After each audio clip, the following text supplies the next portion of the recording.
My friend, we got a lot of college football still to go here, and let's start with a Thursday night game between West Virginia and Virginia Tech. This one kicking off Thursday, 7:30 p.m.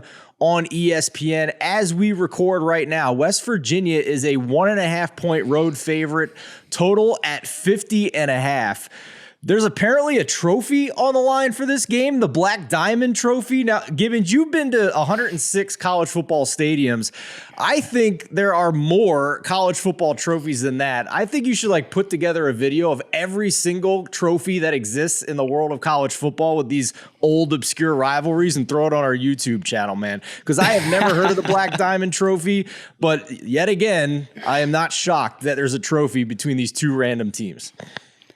Yeah, there's so many trophies that you don't even know about, and they change them sometimes. They introduce new ones. Schools lose them for 50 years on end, and then they just resurface in a janitor's closet. It's just the history of college football rivalry trophies is rich and weird and exciting, and everything that makes college football great. Yeah, absolutely. So let's break this game down here. West Virginia, a 1.5 point road favorite, as I mentioned.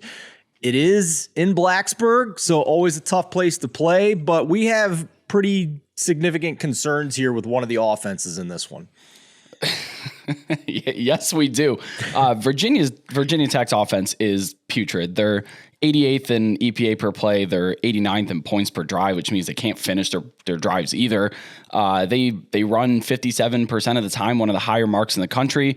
And their top two running backs are battling injury. Their lead back going into this season, Malachi Thomas, a sophomore, hasn't played yet. And then their top load bearer from this year is battling injury. He should be good to go Thursday night. But with injuries, it could inhibit the way he plays. They scored 27 whole points on Wofford, who the last time I checked is not a FBS team. So really just significant concerns about Virginia Tech's offense. And now, when you have this big of a concern with an offense, I start thinking about the under, because I don't think that they're going to be holding their weight. And that's why I really like to look at in unders. And this is going to be the Lines College Football Unders podcast this week, because I just have a slew of them that I love. So Grant Wells is a quarterback for Virginia Tech. He's a Marshall transfer. He was kind of fun at Marshall. He's not playing very well. 4 touchdowns, 4 interceptions. He's not really inspiring. And West Virginia has had some terrible luck. They actually are 0-2 against the spread because of a pick six that they threw against Pitt in the backyard brawl. And then they had an overtime fumble recovery touchdown where they ended up losing by 2 scores instead of just 1 score to Kansas. They're actually 128th in the country in luck rating by team rankings. Pretty bad. Don't love that. So I think this game is going to be weird, which is, I say that about every weeknight game that we have, but you put this one in Lane Stadium, and honestly, I think I know you disagree, so I want to talk about this, but I am actually going to lean Virginia Tech in this game, because you put a weird game. I know they have bad offense, but their defense is pretty good, and West Virginia's defense is just it's atrocious. 114th in points per drive allowed, 113th in passing EPA. Yeah, I mean, they're just not playing very well. So I give the lean to the home dog in one of the most exciting, one of the toughest places to play in college football, in Lane Stadium.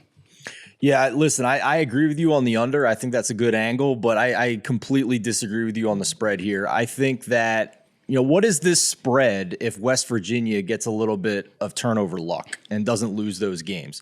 And secondly, you mentioned the advanced stats for Virginia Tech's offense against the likes of Boston College and Wofford.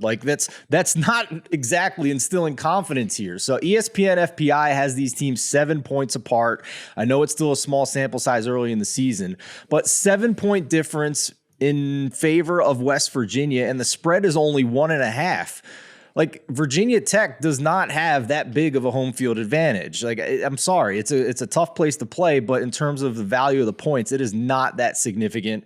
I'm going to take a buy low spot here on West Virginia, with what their offense has shown the first couple of weeks, and minus a little bit of turnover luck. Then this spread is a lot bigger than 1.5. I think. We disagree. Fair enough.